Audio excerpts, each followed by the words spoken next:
Hello everyone and welcome to today's video. Today we have some important 2026 midterms news out of the state of Texas, where Republican Governor Greg Abbott has officially launched re-election to campaign for a fourth term. If Abbott ultimately wins, he will be the longest governor ever to serve 4 terms or more in the state of Texas. He'll be the longest serving governor ever in that state. Abbott announced just a few days ago his re-election campaign focused on a means of keeping Texas as a conservative bastion, touting efforts to lower property taxes, bolster education, and strengthen public safety. So this is very interesting, very important political news. Greg Abbott running again. Abbott on Monday launched his campaign for the fourth term and made his pitch to a crowd of hundreds in the city of Houston as a means to maintain Texas as the quote bastion of common sense in a country reeling from far left progressive insanity, saying Texas is not just another state, it's our home, our heritage.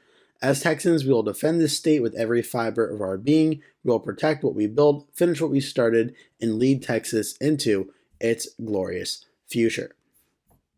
Now, Texas is a very interesting state because it is a state in 2024 that just voted for Donald Trump by 13.7%, a very large margin. But if you go back 4 years before that, it actually got pretty competitive. Donald Trump defeated Joe Biden in the state of Texas by only 5.6%. Sort of in a similar way when we saw New Jersey go about 16 points in 2020, and then in 2024 only vote for Kamala Harris by 6 points. Republicans thought the governor's race is going to be within grasp, and then next thing you know, the Democrats end up winning New Jersey by around 14 points in the governor's race. You could make a similar argument for Texas being like the Democrats' version of New Jersey, a state that in the right election environment can certainly be in play, but also is more of a red state than a blue state, where New Jersey is like more of a blue state than a red state.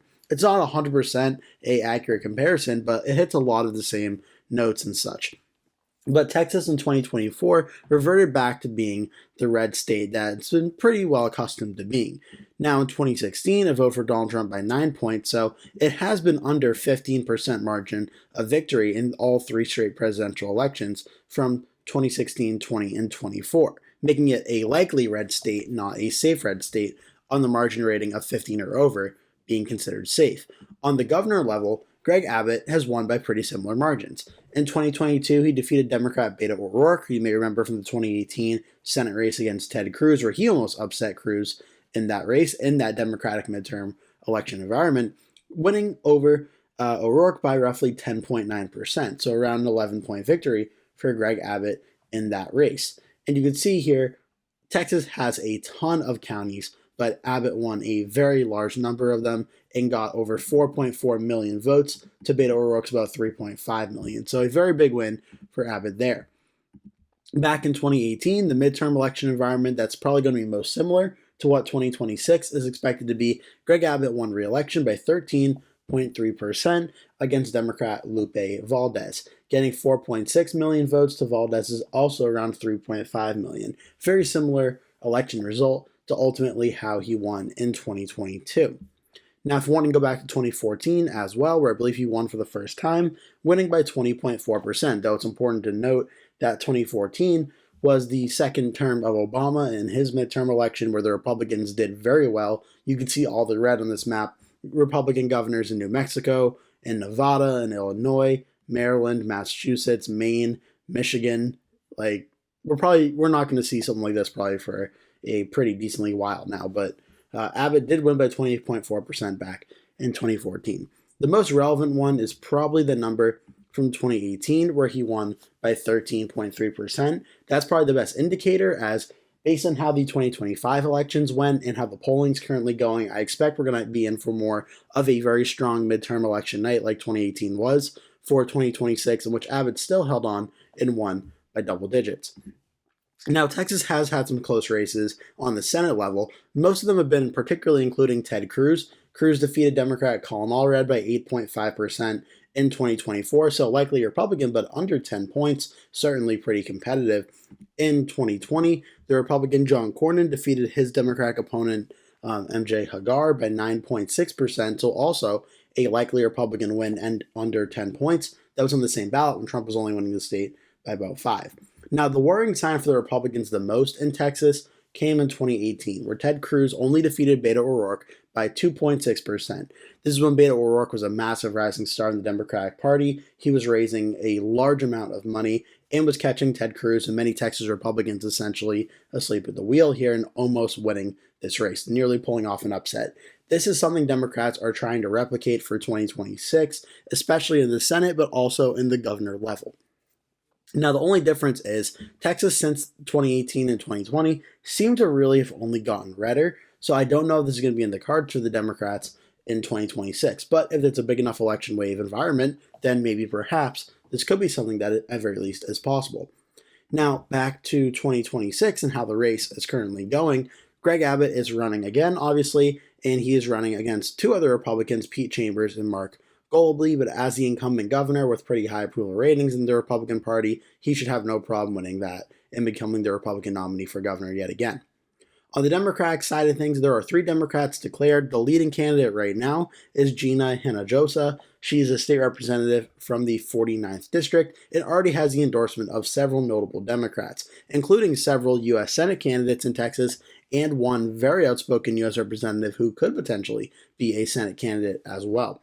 James Talarico, Colin Allred, Jasmine Crockett are just 3 notable Texas names of Democrats that are endorsing her, all of which could potentially be Senate candidates in 2026, as well as several other U.S. representatives from the state of Texas. They've all given their support to Gina Hinojosa.